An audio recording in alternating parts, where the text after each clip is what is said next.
Good morning दोस्तों, मेरा नाम Sandeep Kumar Reddy from engineers competitive training academy. आज हम लोग डिस्कस करेंगे पार्ट 10 जो कि हमने अप टू मॉक 9 तक डिस्कस किया है। Related to army GD tradesman technical सभी एग्जामिनेशन के लिए काफ़ी यूज़फुल क्वेश्चंस है। चलिए स्टार्ट करते हैं, इनके अंदर क्या क्या दिया गया है। Let me tell you guys, जितने भी पार्ट्स दिए गए हैं और जो भी प्लेलिस्ट के अंदर दिए गए हैं दे आर वेरी इंपॉर्टेंट। अगर आप लोग इन वीडियो को देख लेंगे आपको कोई भी किताब पकड़ने की ज़रूरत नहीं है। So let us start with this questions. Name the child artist playing the lead role in the movie Harry Potter. अलग अलग मूवी है, सभी जानते हैं क्या क्या मूवी आज के टाइम पे बना हुआ है जो फेमस मूवीज़ होते हैं। जैसे कि हैरी पॉटर एक ऐसा सीरीज़ है, उसके अंदर काफ़ी लीड रोल, उसका नाम है डैनियल रैडक्लिफ। इस बंदे का आप देख सकते हो, इस बंदे काफ़ी लीड रोल था, काफ़ी पार्ट्स इन्होंने लीड किया है। बाकी Richard Harris, Tom Felton, Rupert Grint, ये सब साइड एक्टर्स है और आप देख सकते हो उस मूवी का जो भी एक्टर्स है आराम से पता चल जाएगा। लेकिन इसका डैनियल जो है काफ़ी लीड रोल है। क्रिस्टोफर हेम्सवर्थ जो कि ऑस्ट्रेलियन एक्टर है, थॉर मूवी जानते हैं जिसके हाथ में हथौड़ा होता है, उस बंदे का जो लीड रोल है वो है क्रिस्टोफर हेम्सवर्थ। ये ऑस्ट्रेलियन एक्टर है दोस्तों। और देखा जाए रॉबर्ट क्रिस्टोफर इवांस, ये कैप्टन अमेरिका सभी देखे होंगे। उस बंदा जैसे कि उसके हाथ में एक डिफेंडिंग शील्ड होता है, और क्रिस्टोफर रॉबर्ट इवांस जो कि कैप्टन अमेरिका। सो बहुत ही इम्पॉर्टेंट है। हेम्सवर्थ अलग है थॉर, और रॉबर्ट इवांस जो कि कैप्टन अमेरिका। और आयरन मैन मूवी सभी लोग देखे होंगे जो कि रॉबर्ट जॉन डॉनी जूनियर। तो इस बंदे ने काफ़ी अच्छी एक्टिंग की है और आयरन मैन की अमेरिकन एक्टर है दोस्तों, और साथ में प्रोड्यूसर भी है रॉबर्ट जॉन डॉनी। और सभी लोग जानते हैं हरक्यूलिस मूवी जो कि रॉक के नाम पे जाना जाता है WWF में। इस बंदे का नाम है ड्वाइनी जॉनसन। देखिएगा, आपसे कुछ भी पूछा जा सकता है। देखिए, उस रेलेवेंस टॉपिक से अगर आपको पता चल गया तो इट इज़ वेरी गुड। अगर आप कहीं मिस करते हो then it is I am very sorry. So आपसे इस तरह का सवाल भी पूछा जा सकता है एग्ज़ाम में। ऑलरेडी पूछा गया सवाल ही मैं आपको बता रहा हूँ। The first commander in chief of independent India, सबसे पहले कमांडर इन चीफ के बारे में पूछा जा रहा है जो कि इंडिपेंडेंट इंडिया के बाद।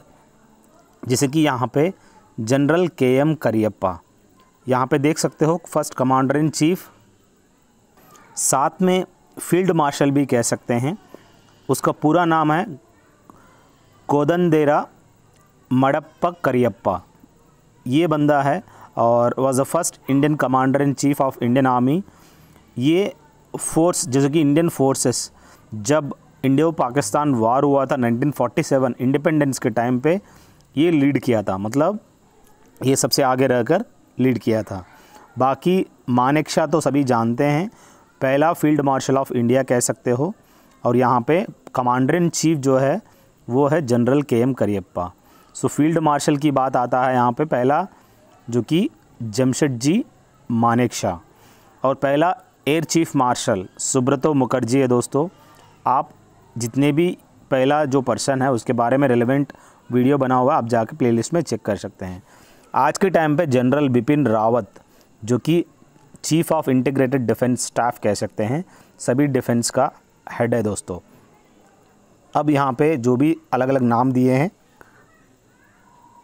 General Shankar Roy Chowdhury as well as VN Sharma, ये लोग नॉर्मल जनरल रह चुके थे। अब बात आता है दोस्तों रेल इंजन। इसको खोज करने वाला जो साइंटिस्ट है जॉर्ज स्टीफेंसन। बाकी आप देख सकते हो थॉमस सैवरी जो कि पहला commercially used steam power device, जो कि स्टीम पंप को खोज करने वाला थॉमस सैवरी है दोस्तों। अब ये जो जॉर्ज स्टीफेंसन है, इनको हम लोग फादर ऑफ रेलवेज़ के नाम पे भी जाना जाता है, क्योंकि ये इंग्लिश इंजीनियर है and principal inventor of the railroad locomotive. अब बात आता है जेम्स वाट की। जेम्स वाट तो 18th century inventor and instrument maker. Although Watt invented and improved a number of industrial technologies, he is best remembered for his improvements to the steam engine. So James Watt सुनते ही आपको steam engine की याद आनी चाहिए। और Wright brothers तो सभी जानते हैं, एरोप्लेन का खोज करने वाले दोनों भाई है। द लीग ऑफ मुस्लिम, ये सबसे पहले इनिशिएटेड इन विच ईयर, जो कि 1906 में द लीग ऑफ मुस्लिम की स्थापना की गई। और 1935 में रिजर्व बैंक ऑफ इंडिया को इस्टेब्लिश किया गया था on the recommendation of Hilton young commission. उस टाइम पे एक ऐसा कमीशन बैठाया गया था। अलग अलग कमीशन है दोस्तों, आपको पता होना ज़रूरी है। जलियांवाला बाग के बाद जो कि हंटर कमीशन को सेटअप किया गया था, और अलग अलग कमीशन, साइमन कमीशन भी आई थी। तो अलग अलग कमीशन है जो आपको पता होना ज़रूरी है। और यहाँ पे हिल्टन यंग कमीशन को सेटअप किया गया था because of setting up of this reserve bank of India. सबसे पहले जिसका जो हेडक्वार्टर्स है कोलकाता में था, उसके बाद उसको शिफ्ट करके मुंबई कर दिया गया है। अब बात आता है 1942 की, जो कि क्विट इंडिया जानते हैं, डू और डाई जो स्लोगान दिया था महात्मा गांधी ने इसी क्विट इंडिया के अंतर्गत। अब बात आता है 1919, जो कि रॉलेट एक्ट के साथ साथ जलियांवाला बाग मस्करे भी इस टाइम पे हुआ था। अब यहाँ पे जो मुस्लिम लीग है या लीग ऑफ मुस्लिम 1906 में ये ढाका में, जो कि बांग्लादेश का जो कैपिटल है, ढाका में सेटअप किया गया था to safeguard the rights of Indian Muslims. जो भी अपना जन्म हक मुस्लिम लोगों का, उसको सेव करने के लिए, मतलब सेफगार्ड करने के लिए, प्रोटेक्ट करने के लिए इस लीग ऑफ मुस्लिम को इस्टेब्लिश किया था 1906 में। 1905 में क्या था, जो कि Lord Curzon partition of Bengal हुआ था। जलियांवाला बाग जो भी मैसेक्रे हुआ 13 अप्रैल 1919, जो कि अमृतसर में हुआ है। जनरल डायर जाके सभी वहाँ पे जितने भी अंदर उस जलियांवाला बाग एरिया में सबको गोली मार दिया गया था with the help of their सिपाही। अब गोल्डन टेम्पल अमृतसर में है, जो कि इसका जो फाउंडर है गुरु नानक देव है, सिख रीजन का। और लास्ट गुरु कह सकते हैं गुरु गोबिंद सिंह, जो 10th गुरु कह सकते हैं दोस्तों। सो देखिए, रेलेवेंसी जितना भी आपको याद रखना पड़ेगा, क्योंकि एग्ज़ाम्स में कुछ ना कुछ पूछा जाएगा।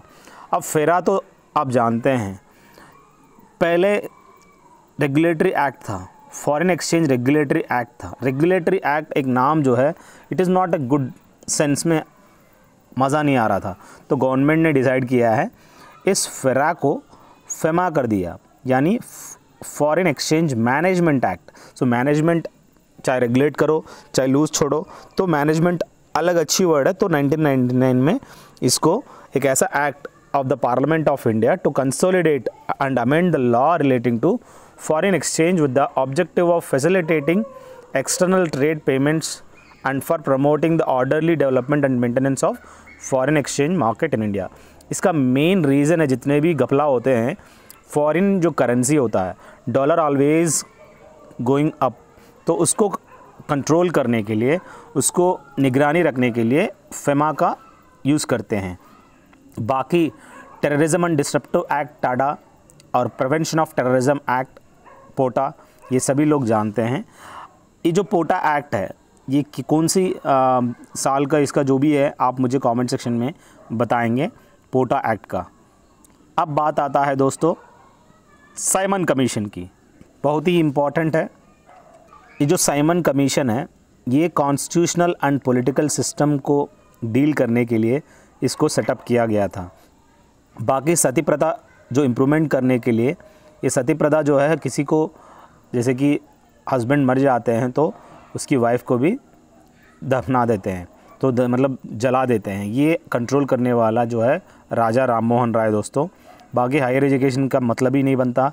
साइमन एजुकेशन उस टाइम पे कॉन्स्टिट्यूशनल एंड पॉलिटिकल सिस्टम को कंट्रोल करने, यहाँ पे देख सकते हैं Simon commission was constituted under John Simon, उसके अंडर में, to review the political situation in India and to introduce further reforms and extension of parliamentary democracy. Indian leaders opposed the commission as there were no Indian Senate. At Lahore क्या हुआ था, इसको जितने भी Indian leaders थे, extremist यानी अतिवादी, जैसे कि लाल बाल पाल, लाला लाजपत राय, बाल गंगाधर तिलक, बिपिन चंद्र पाल, ये तीनों क्या करते हैं, ये एक्सट्रीमिस्ट कहते हैं इनको। यहाँ पे लाहौर में जो कि लाला लाजपत राय क्या किया है, इसकी साइमन गो बैक का पूरा नारा लगा रहा था, और उस टाइम पे इनको पीटा गया था। लाठीचार्ज किया गया था, छाती पे लग गया, जिसकी वजह से उनकी देहांत हो गई इन द ईयर 1928। इनकी देहांत कहाँ पर हुई? लाहौर में। बहुत ही इम्पॉर्टेंट है दोस्तों, ये सवाल आपसे पूछा जाएगा। अगला बहुत ही important, which members of the security council has been conferred upon the veto power. So यहाँ पे ऐसे कौन सी मेंबर्स है जो कि सिक्योरिटी काउंसिल के ऊपर, वीटो पावर के ऊपर, जैसे चाइना, रशिया एंड अमेरिका, सो इनके सबके ऊपर कह सकते हो ये मेंबर जो है तीनों सिक्योरिटी काउंसिल मेंबर्स कह सकते हैं जिनके अंदर वीटो पावर्स होते हैं। 5 परमानेंट मेंबर्स होते हैं, देखिए China, France, Russia, USA and यहाँ पे देख सकते यूनाइटेड किंगडम यानी इंग्लैंड और northern Ireland, United states of America. So overall यहाँ पे 5 परमानेंट मेंबर्स देख लीजिएगा। और ब्रिक्स तो सभी जानते हैं, Brazil, Russia, India, China, south Africa. आपसे सवाल पूछा जाएगा ब्रिक्स में कितने मेंबर्स होते हैं? ये 5 देश होते हैं दोस्तों, बहुत ही इंपॉर्टेंट, आपसे पूछा जा सकता है। छोटे से सवाल होते हैं लेकिन आपको पहचानने में दिक्कत होता है, तो ऐसे से सवाल आपसे बनता है। ये तो गनशॉट सवाल है, अगर मैं एग्जामिनर होता मैं ऐसे सवाल पूछता, the total number of nations in BRICS, तो आपको 5 बताना है। अब बात आता है सार्क। सार्क यानी South Asian Association for Regional Cooperation, जिसको एस्टैब्लिश्ड इन द ईयर 1985, जो कि सार्क नेशंस कुल मिला के 8 होते हैं दोस्तों। सो बहुत ही इंपॉर्टेंट है, आप मुझे बता सकते हैं सार्क के हेडक्वार्टर्स कहाँ पर है, और साथ में ब्रिक्स का भी कमेंट सेक्शन में दीजिएगा। The scheme mid day meal was launched in India by the union minister of, जो भी स्कीम है मिड डे मील, ये लॉन्च किया गया है। ऐसे कौन सा मिनिस्ट्री के अंडर में ये मिड डे मील वाला सिस्टम आता है? बहुत ही इंपॉर्टेंट है, जैसे कि गंगा, रिवर गंगा क्लीन करने का जल शक्ति के अंडर में आता है, जितने भी पानी का कंसर्निंग होता है। अब ठीक उसी तरह यहाँ पे जो मिड डे मील जो है ministry of HRD, human resource and development, ये डिपार्टमेंट ऑफ एजुकेशन के अंडर में आता है, with effect from 15 August 1995 for the benefit of students in primary schools under employment assurance scheme के तहत इसको स्टार्टअप किए गए थे मिड डे मील। उस टाइम पे क्या करते हैं, दोपहर में लंच देते हैं, गवर्नमेंट का रिस्पॉन्सिबिलिटी है उनको लंच देना। अब इंफॉर्मेशन एंड ब्रॉडकास्टिंग, जो कि सभी लोग जानते हैं, इनके अंडर में जो भी फिल्म्स निकालते हैं, क्या ये अडल्टरी है, वल्गर तो नहीं है, ये certification central board of film certification, ये देने वाली रिस्पॉन्सिबिलिटी इंफॉर्मेशन ब्रॉडकास्टिंग के पास होता है। बाकी यहाँ पे डेवलपमेंट के अंडर जो कि ये mid day meal department of education होता है उसके अंडर में, तो वो स्टार्टअप किया है। अलग अलग है, देखिए जल शक्ति पूछ सकता है आपसे, इस तरह का कुछ सवाल है जो आपको पता होना अनिवार्य है। अब बात आता है दोस्तों fundamental duties of India incorporated in the constitution. यहाँ पे जो भी फंडामेंटल ड्यूटीज़ है, फंडामेंटल राइट्स है, जो फंडामेंटल ड्यूटीज़ है सिटीज़न का, इसको 42nd अमेंडमेंट के तहत 1976 में इसको स्टार्टअप किए गए थे, मतलब इनके अंदर इंक्लूड किए गए थे, इनकॉर्पोरेट किए गए थे। Upon the recommendations of Swaran Singh committee, ये कमेटी लगाया गया था, सेटअप किया गया था स्वरण सिंह कमेटी। इन्होंने इस 1976 में फंडामेंटल ड्यूटीज़ का इनकॉर्पोरेट यानी उसके अंदर ऐड किया गया था। The constitution guarantees 6 fundamental rights to Indian citizens. यहाँ ड्यूटीज़ की बात कर रहा है, अब यहाँ पे राइट्स की बात भी करें तो यहाँ पे राइट्स जो होते हैं, राइट टू इक्वालिटी होता है, कुल मिला के हमें 6 हैं। Right to freedom, right against exploitation, right to freedom of religion, cultural and education rights, right to constitutional remedies. इनके अंदर एक 7वां था जो कि राइट टू प्रॉपर्टी, जो कि डिलीट कर दिया गया है, मतलब निकाल दिया गया है, it is not a fundamental right. Fundamental right सबसे पहला ड्राफ्ट कॉन्स्टिट्यूशन में, सेकंड ड्राफ्ट कॉन्स्टिट्यूशन में और थर्ड ड्राफ्ट कॉन्स्टिट्यूशन में और अलग अलग ड्राफ्ट में ये ऐड किया गया था फंडामेंटल राइट्स को। So don't worry about that, but you should know कितने फंडामेंटल राइट्स हैं, जो कि 6 है दोस्तों। सो 1976 में फंडामेंटल ड्यूटीज़ को इनकॉर्पोरेट किया गया है by the recommendation of Swaran Singh committee. Very important 42nd amendment, वो भी याद रखिएगा। Arihant is a very important questions. इस तरह का एक सवाल आपसे पूछा जाएगा, चाहे कुछ भी पूछे आपको बताना बहुत ही इंपॉर्टेंट है। अरिहंत एक ऐसा न्यूक्लियर पावर्ड सबमरीन है जो आज के टाइम पे इंडियन नेवी में आप देख सकते हो INS अरिहंत, यानी Indian naval ship Arihant. So ये जो है न्यूक्लियर पावर्ड सबमरीन है।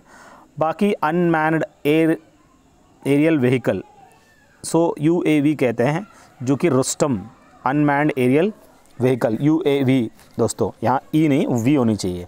सो अनमैन्ड एरियल व्हीकल जो कि रुस्तम, आप देख सकते हैं इंटरनेट पे जाकर, DRDO ने बनाया। बाकी एयरक्राफ्ट कैरियर INS विक्रमादित्य, ये जो INS विक्रमादित्य है, इनसे पहले ये हम लोग रशिया से लिया गया था, उनकी पुराना जहाज़ हो गई थी एडमिरल गॉर्शिको, उसको पूरा तोड़ फोड़ करके हम लोगों को पकड़ा था रशिया ने, INS विक्रमादित्य, उसका पहला नाम था एडमिरल गॉर्शिको। और लाइट कम्बैट एयरक्राफ्ट जो कि तेजास होता है दोस्तों, ये LCA होता है, लाइट कम्बैट एयरक्राफ्ट। ये काफ़ी लाइट होती है, हेलीकॉप्टर टाइप, तो वो क्या करता है, वो लोड कैरी करने के लिए काफ़ी यूज़ होता है, फ्लाई करने में भी आसान हो जाता है। सबसे पहला न्यूक्लियर सबमरीन जो कि इंडियन नेवी में लिया गया, उसका नाम है INS चक्रा। और सरकम नेविगेशन होता है ग्लोब का। एक ऐसा 2 लोग हैं जो नेवी के ऑफिसर हैं, वो INSV तरंगिनी, INSV यानी इंडियन नेवल सेलिंग वेसल होता है। पहले माधे था जहाज़, जो कि छोटी सी बोट होती है। सोलो सरकम नेविगेशन, यानी सरकम नेविगेशन क्या होता है, धरती को पूरा घूम के आना। सरकम यानी सरकमफ्रेंस जानते हो ना, तो ऐसे ही सरकम नेविगेशन होता है। सबसे पहला जो कमांडर दिलीप डोंडे है, वो सागर परिक्रमा 1 किया था, जो कि पूरा धरती को घूम के आ गया बोट में, सेलिंग बोट में। वो अलग अलग जगह जाके 4 जगह जाके वो रुका और वो अपना बोट का रेडी किया और फिर वापस आया। उसके बाद उसका जो शिष्य है, सेकंड सोलो सागर परिक्रमा 2, जो कि लेफ्टिनेंट कमांडर अभिलाष टोमी, ये मेरा सर है, ठीक है। मैं भी इस मध्य में सेलिंग किया और इनको हम प्रैक्टिस करवाने के लिए थाईलैंड से कोची से गोवा लेके आए थे, उनके साथ मैं भी था। तो उसके बाद सोलो सागर परिक्रमा इन्होंने 155 दिन में पूरा धरती घूम के आ गया, कहीं भी टच नहीं किया। अपना जो भी केयर लिया उन्होंने, मध्य में घूम के आ गया। इतनी बढ़िया उसने कंपटीशन दिया उन्होंने। ऊपर से उसके बाद नेवी ने क्या किया, औरतों को, मैडम लोगों को भेज दिया INSV तरनी। एक और नया बोट बना दिया, उसका नाम है तरनी। सो नाविका सागर परिक्रमा उस सरकम नेविगेशन का नाम। पहला यहाँ पे सागर परिक्रमा 1 और 2, अभी जो तीसरा जो है यहाँ पे मैडम लोग जो भी नाविका सागर परिक्रमा के नाम पे 6 जो भी मैडम थे वो लोग जाके वापस आए, मतलब ऑल अराउंड द ग्लोब, पर अलग अलग जगह उन्होंने टच किया है। उनमें जो कैप्टन थी, लेफ्टिनेंट कमांडर वर्तिका जोशी कैप्टन थी। तो इनको नारी पुरस्कार अवार्ड भी इनको 6 लोगों को दिया गया है। देखिएगा 6 मेंबर्स, ये आपसे पूछा जाएगा, वेरी इंपॉर्टेंट। अगला, हु कंपोज द सॉन्ग सारे जहां से अच्छा। ये जो गाना है सारे जहां से अच्छा, ये मोहम्मद इकबाल इन्होंने कंपोज किया है। बाकी रविंद्रनाथ ठाकुर तो आप जानते हैं, गीतांजलि से जनगण मन, नेशनल एंथम, बंकिम चंद्र चटर्जी, आनंद मत से वंदे मातरम। और मुझे बताएंगे कमेंट सेक्शन में जयदेव किसको बुलाते हैं, आप मुझे कमेंट सेक्शन में बताइए। यहाँ पे देखिए Simon go back, Simon go back, ये जो चीज़ है, लाहौर में लाला लाजपत राय का इंजूर हुआ था। स्वराज इज़ माय बर्थराइट एक नारा देने वाला जो है बाल गंगाधर तिलक, जो कि political Guru of Mahatma Gandhi के नाम पे जाना जाते हैं। इन्होंने कौन सा फेस्टिवल, विनायक चौथी फेस्टिवल, जो कि महाराष्ट्र में ये स्टार्ट किया था। स्वराज मेरा जन्म अधिकार है और मैं उसको लेकर रहूँगा। इसको अंग्रेज़ी में Swaraj is my birthright and I shall have it. तो ये बाल गंगाधर तिलक जो कि political Guru of Mahatma Gandhi ने बताया, जो कि महाराष्ट्रियन है। जय जवान जय किसान, लाल बहादुर शास्त्री, जिनको हम मैन ऑफ पीस कहते हैं। ये जो मैन ऑफ पीस है, इन्होंने जय जवान जय किसान नारा दिया है और काफ़ी इंकरेज किया। हिटलर ने क्या स्लोगान दिया, उसका क्या है कोटेशन, आप मुझे कमेंट सेक्शन में बताएंगे। और जैसे कि आप जानते हैं democracy, by the people for the people, ये जो है डेमोक्रेसी अब्राहम लिंकन ने दिया। हिटलर ने क्या दिया, आप मुझे कमेंट सेक्शन में बताएंगे। वेरी इंपॉर्टेंट क्वेश्चन है दोस्तों। 22nd Commonwealth Games 2022 will be held in. So यहाँ पे क्या है, अगला 2022 में 22nd कॉमनवेल्थ गेम्स कहाँ होने वाला है, जो कि इंग्लैंड में बर्मिंघम एक शहर है वहाँ पे होने वाला है दोस्तों। लंदन जो है इंग्लैंड का कैपिटल है दोस्तों। बर्मिंघम एक अलग जगह है जहाँ पे ये कॉमनवेल्थ गेम्स होस्ट करने वाला है। दीपा कर्माकर एक ऐसा पहली औरत है जो कि इंडियन जिम्नास्ट है, जिनको जिम्नास्टिक या वुमेन कह सकते हो, पहला वुमेन जिम्नास्ट कह सकते हो, जिनको कॉमनवेल्थ में उनको मेडल मिला है। अब बात आता है सबसे पहला इंडियन जो कि इंडिविजुअल इवेंट में, टीम इवेंट में तो हमने हॉकी में गोल्ड लिया है ओलंपिक्स में, पर इंडिविजुअल ओलंपिक गोल्ड लेने वाला जो बंदा है अभिनव बिंद्रा। ये अभिनव बिंद्रा जो है शूटर है दोस्तों, इनको गोल्ड मेडल मिला है। अब बात आता है the school of mechanical transport. ये जो आर्मी का एक मैकेनिकल ट्रांसपोर्ट स्कूल है, ये आप मेरठ में देख सकते हो। मेरठ जो है कौन सा शहर, कौन सा स्टेट में पड़ता है, आप मुझे कमेंट सेक्शन में बताएंगे। चेन्नई जो कि OTA officers training academy army का, चेन्नई में देख सकते हो। खड़कवासला में नेशनल डिफेंस एकेडमी, जहाँ पे ट्राई सर्विसेज यानी नेवी, आर्मी, एयरफोर्स, इन ऑफिसर्स का कोचिंग दिया जाता है, जो कि पुणे के पास में है। देहरादून जो कि इंडियन मिलिट्री एकेडमी, वहाँ पे आप देख सकते हो। अब चीफ ऑफ आर्मी स्टाफ जो कि आज के टाइम पे जनरल बिपिन रावत नहीं है, आज के टाइम पे नरावने। अब बात आता है बिपिन रावत जो कि chief of integrated defence staff. Highest bravery award जो कि परमवीर चक्र दोस्तों। आर्मी डे 15 जनवरी को मनाया जाता है, नेवी डे 4 दिसंबर को, एयरफोर्स डे जो कि 8 अक्टूबर को सेलिब्रेट किया जाता है। जो कि आर्मी फ्लैग सभी जानते हैं वो कैसा होता है, लाइन कैपिटल ऑफ अशोका के साथ नीचे 2 स्वॉर्ड होते हैं। नेशनल फ्लैग भी आप देख सकते हो इन आर्मी फ्लैग के अंदर। अब बात आता है दोस्तों, which of the following do not have common boundary with the Bangladesh. Bangladesh के साथ कॉमन बाउंड्री नहीं है, वो है अरुणाचल प्रदेश। अब बाकी मेघालय, त्रिपुरा और मिज़ोरम जो है बांग्लादेश के साथ शेयर करते हैं। ये बहुत ही इंपॉर्टेंट है, जो आपको पता होना ज़रूरी है। इस तरह का एक सवाल आपसे पूछा जा रहा है, आपसे डिस्ट्रिक्ट तक पूछा जा रहा है, मतलब समझ जो वो क्वेश्चन आपको तुक्का लगाना ही लगाना है, और वो क्वेश्चन को छोड़ना भी नहीं है, ठीक है। और अगर आपको एलिमिनेट करना आता है तो आप अच्छी तरह से कर सकते हो। नॉर्थ ईस्ट रीजन साइड ही मैक्सिमम से पूछा जा रहे हैं, आपको नॉर्थ ईस्ट के जितने भी बाउंड्री डिस्ट्रिक्ट्स है वो याद रख लीजिएगा। 5 Indian states that share a land border with Nepal. जो कि नेपाल के साथ कौन सा देश है, ये बहुत ही इंपॉर्टेंट बनने वाला है। ये सब लीजिएगा कि नेपाल के साथ उत्तराखंड है, उत्तर प्रदेश है, बिहार है, वेस्ट बंगाल है और सिक्किम है। So Assam doesn't share a common boundary with the Nepal. अगर आपसे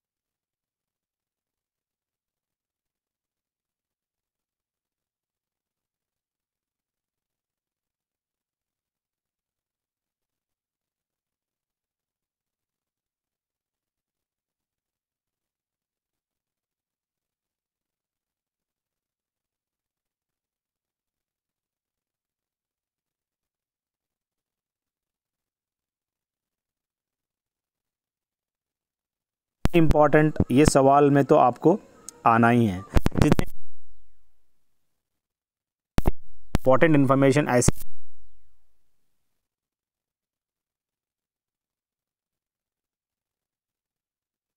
तो आप जाके थोड़ा चेक कर लीजिए, ताकि आप लोगों को काफ़ी फ़ायदा होगा। अब बात आता है स्लोगन इंकलाब जिंदाबाद। ये जो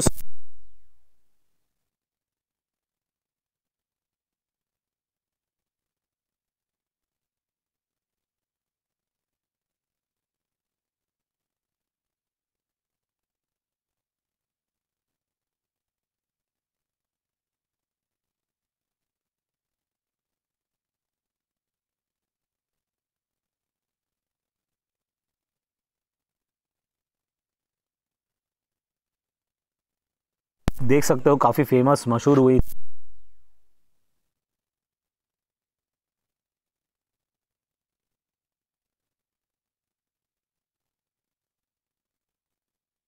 अब बात आता है जय जवान जय विज्ञान जय किसान।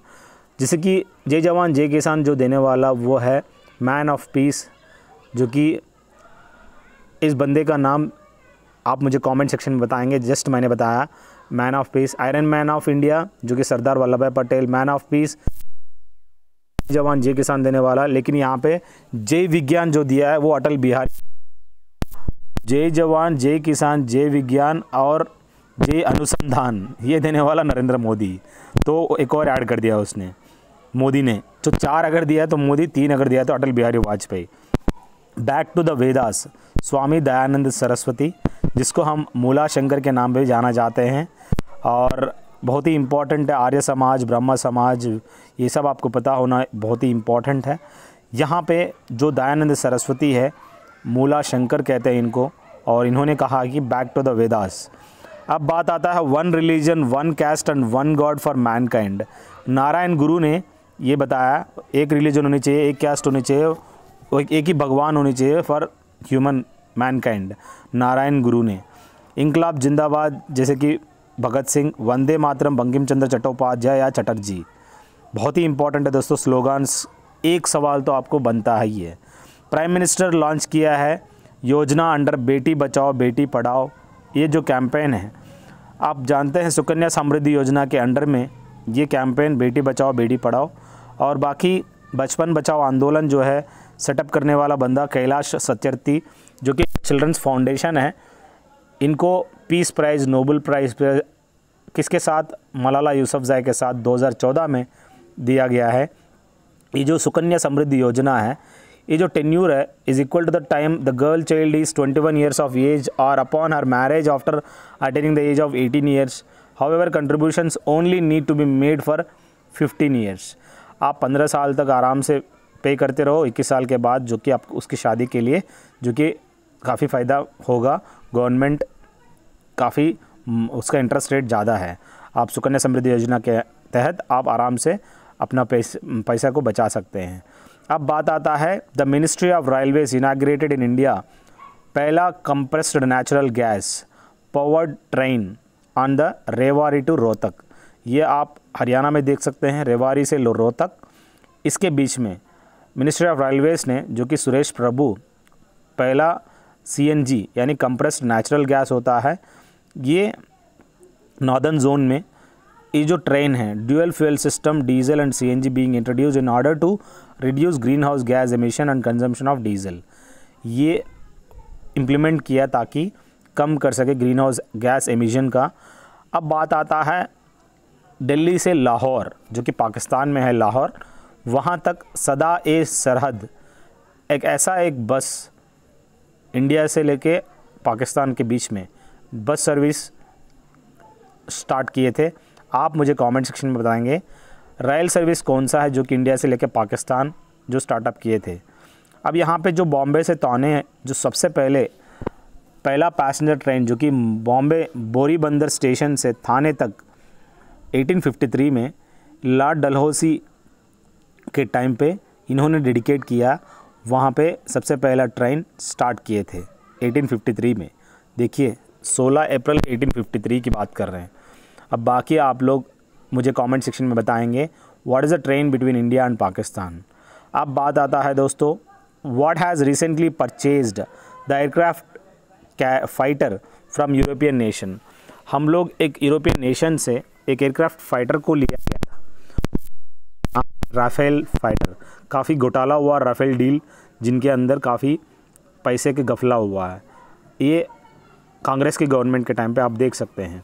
बाकी आप देख सकते हैं यहाँ पे एक फ़्लाइट है जो कि प्रेसिडेंट के पास वेरी वेरी इंपॉर्टेंट पर्सन, जो कि आज के टाइम पे VVIP फ़्लाइट कह सकते हैं, इंडियन एयरफोर्स ने दिया है एयर इंडिया 1, जिसको हम AI-1 कहते हैं, AIC-1 कहते हैं।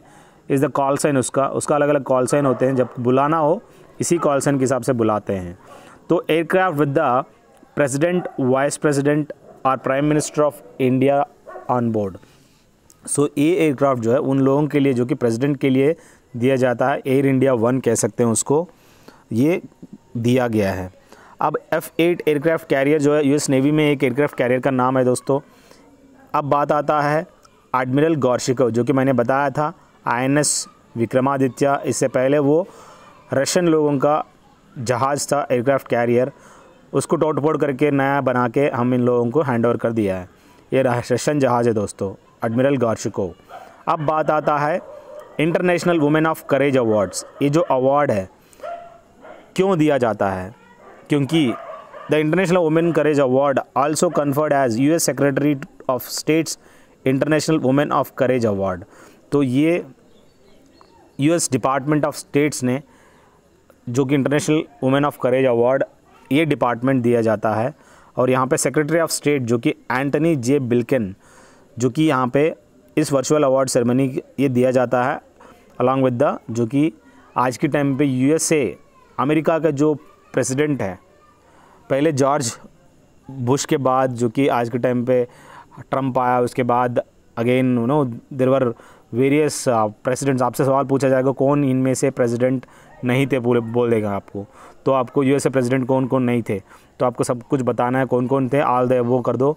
और वहाँ पे जो आज के टाइम पे बाइडन है, उसकी वाइफ डॉक्टर जिल बाइडन के साथ ये इंटरनेशनल वुमेन करेज अवार्ड जो कि दिया जाता है डिपार्टमेंट ऑफ स्टेट्स जो कि US का।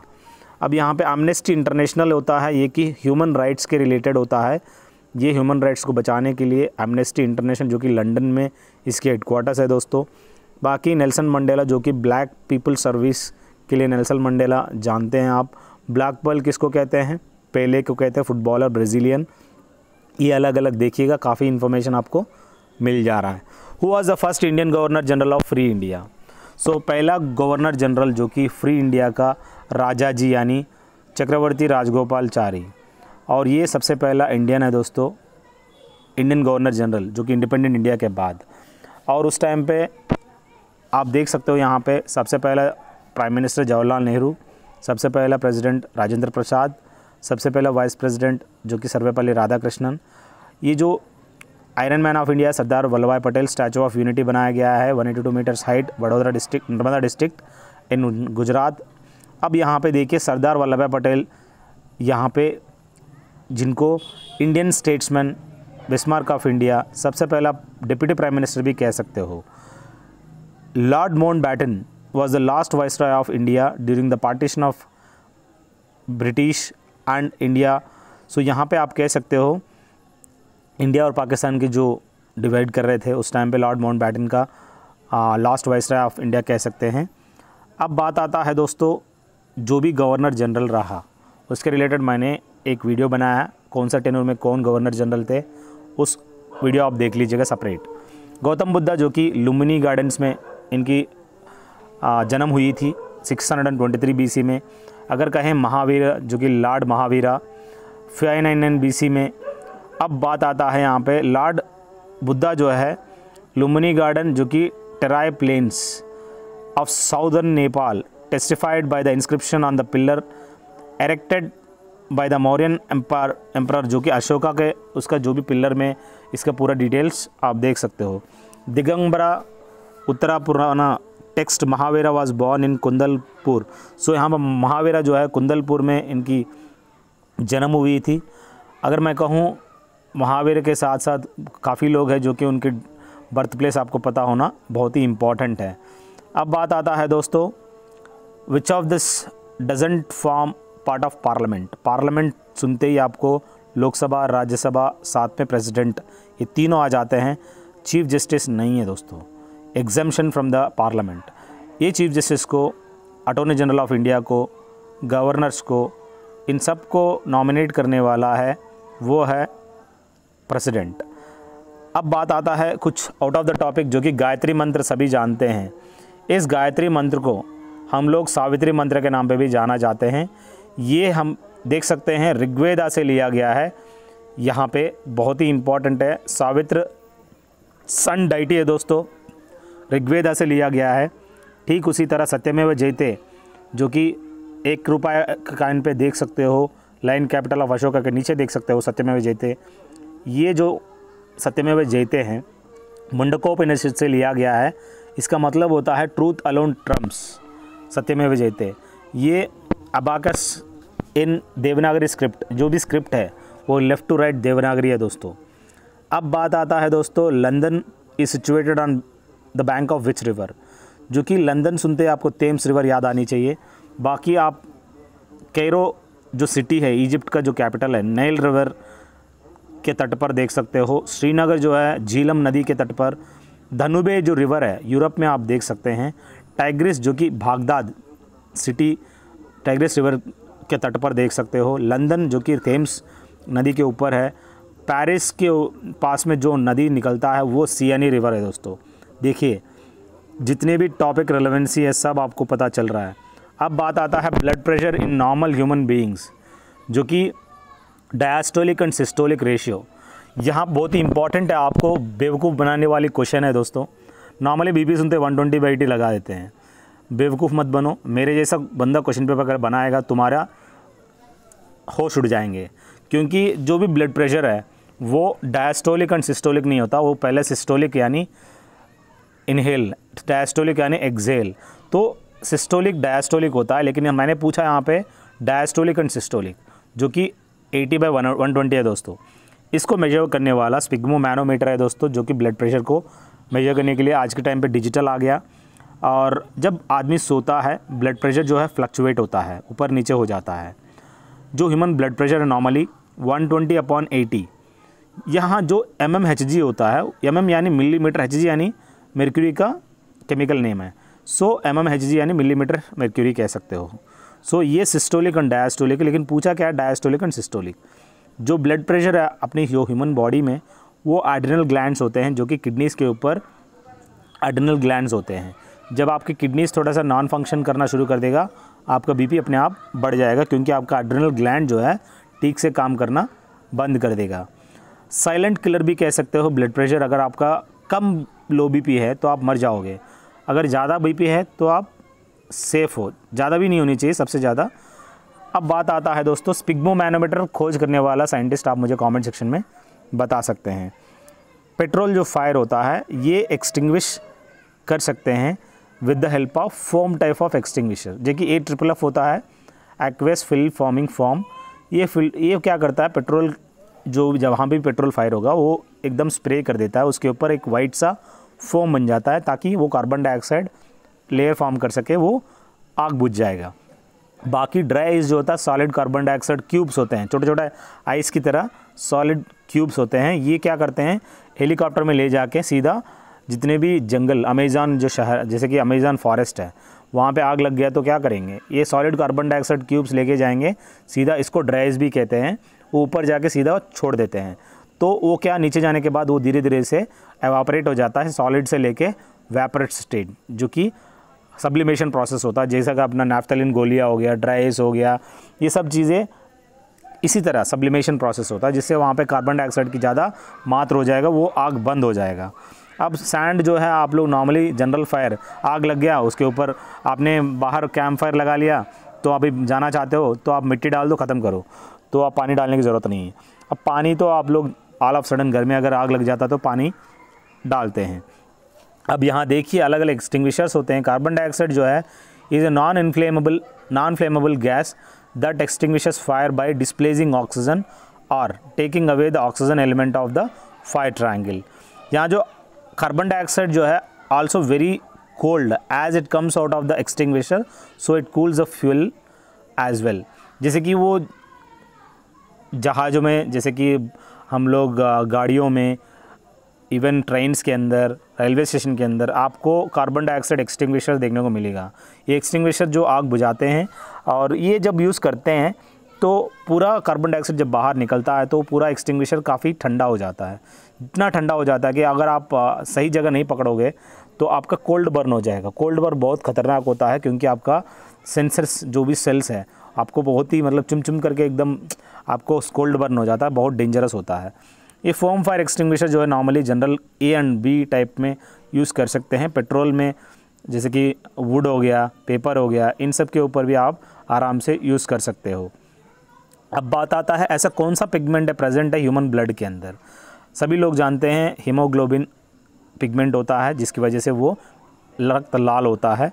बाकी आपको जानना बहुत ज़रूरी है, plant pigments are classified into 4 main categories, जो कि पिगमेंट्स वेरी इंपॉर्टेंट टॉपिक होता है। जो प्लांट पिगमेंट्स है 4 तरह के हैं, जैसे कि क्लोरोफिल होता है जो कि क्लोरोप्लास्ट के अंदर होता है जिसकी वजह से ग्रीनरी, एंथोसाइनिन, कैरोटिनॉइड्स एंड बेटालिनिन्स, ये अलग अलग है दोस्तों जो 4 है।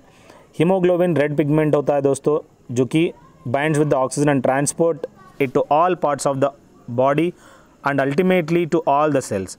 आप मुझे कमेंट सेक्शन में बताएंगे ये जो ट्रांसपोर्टेशन होता है ऑक्सी जनरेटेड ब्लड कह सकते हो, आराम से transportation every part of the body transport करता है हेमोग्लोबिन का मेन काम। अब एंथोसाइनिन की बारी आई, produce red colour in roses, rose flower होती है लाल, क्यों? एंथोसाइनिन की वजह से। They belong to the family of flavonoids, ये किस किस्म का फ्लेवोनॉइड्स है जिनके अंदर anthocyanin, anthocyanidins and flavones and flavonol pigments सभी होते हैं।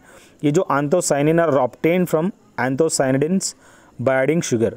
सो एंथोसाइनिन अगर चाहिए हम लोगों को, एंथोसाइनिडिन्स के अंदर शुगर ऐड करके हम लोग एंथोसाइनिन का प्रोड्यूस कर सकते हैं।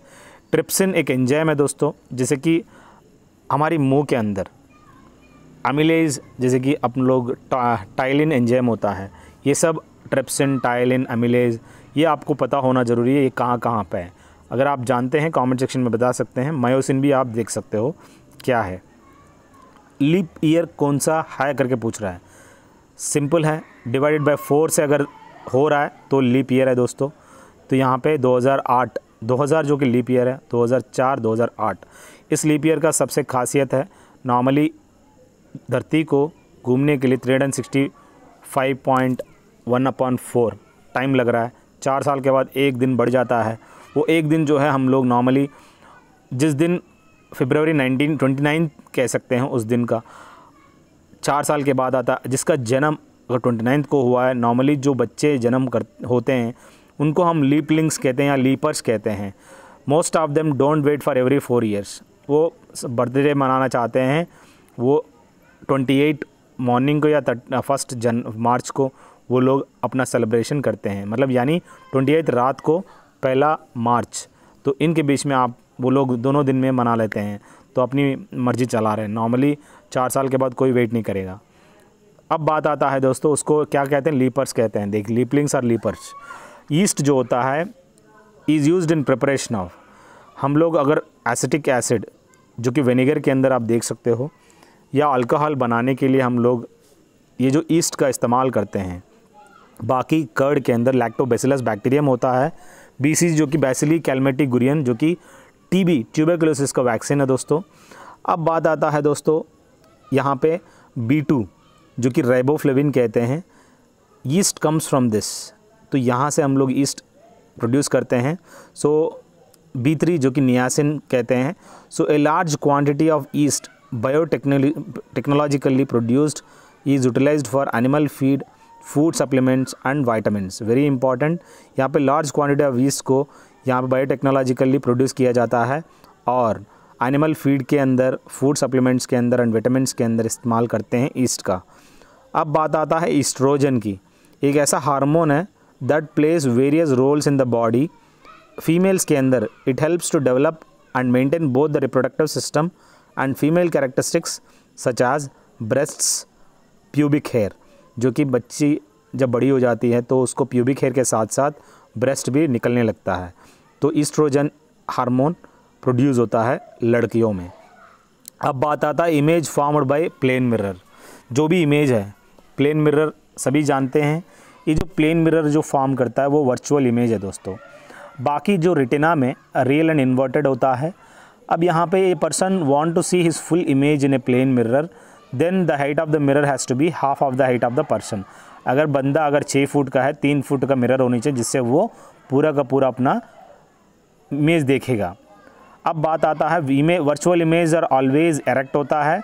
Image formed by concave mirror जो कि रियल होता है और plane mirror virtual and inverted कह सकते हो। ये लैटरली इन्वर्टेड होता है। अब बात आता है सोलर कुकर, जो कि एफिशिएंसी को बढ़ाने के लिए हम लोग प्लेन मिरर या कॉन्केव मिरर का इस्तेमाल करते हैं सोलर कुकरों में, जो कि घरों के ऊपर छत पे लगाया जाता है। और प्रॉपर्टी ऑफ लाइट, जो कि due to which one can see one's image in a mirror, जिसको हम रिफ्लेक्शन कहते हैं दोस्तों। अब image of an object is small real then lens will be, जो कि कॉन्वेक्स लेंस होता है, जो कि स्मॉल रियल एंड उस तरह का लेंस को। अब देखिए, the highest fat content is found in milk of, जो कि सबसे ज़्यादा फैट कंटेंट आप देख सकते हो कैमल की मिल्क में सबसे ज़्यादा देख सकते हो। जो याक है जम्मू एंड कश्मीर में, ये उस रीजन में क्या है, ये लोड लेके जाने के लिए इस्तेमाल करते हैं। काऊ तो सभी जानते हैं दूध के लिए काफ़ी इंपॉर्टेंट है। साइनोकोबालामिन जो है इसके अंदर सबसे ज़्यादा है। अंगोरा रैबिट, जो कि वूल के लिए फेमस है, अंगोरा वूल ये रैबिट से लिया जाता है। अब मिल्क की बात आता है। मिल्क एक टाइप ऑफ एमल्जन है दोस्तों, और इसके अंदर एक ऐसा प्रोटीन होता है, उसका नाम केजिन है। बर्निंग ऑफ वुड जो है chemical change, but the vaporisation of water, freezing of water, mixing of water in milk, ये सब फिज़िकल चेंज है। अगर आप कोई भी वुड को बर्न कर देते हो, वो एक केमिकल चेंज है, वापस नहीं ले सकते हो। लेकिन फिज़िकल चेंज जो कि होता है, वेपराइजेशन होता है, फ्रीजिंग होता है, और वाटर इन ए मिल्क, ये सब चीज़ें फिजिकल चेंज है दोस्तों। अब मिल्क की बात करते हैं। मिल्क जो है sweet taste of its own due to certain sugar present in it, उसके अंदर थोड़ा बहुत शुगर होता है, वो थोड़ा सा मीठापन देखने को मिलता है। Whereas the curd preparation from the milk is sour, जब दही बन जाता है वो आप एकदम खट्टा यानी सोर देख सकते हो।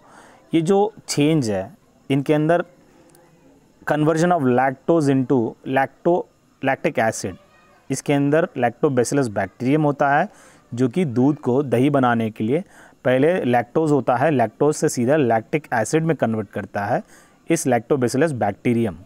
बहुत ही इंपॉर्टेंट है दोस्तों, जिसको हम पास्चराइजेशन प्रोसेस कहते हैं।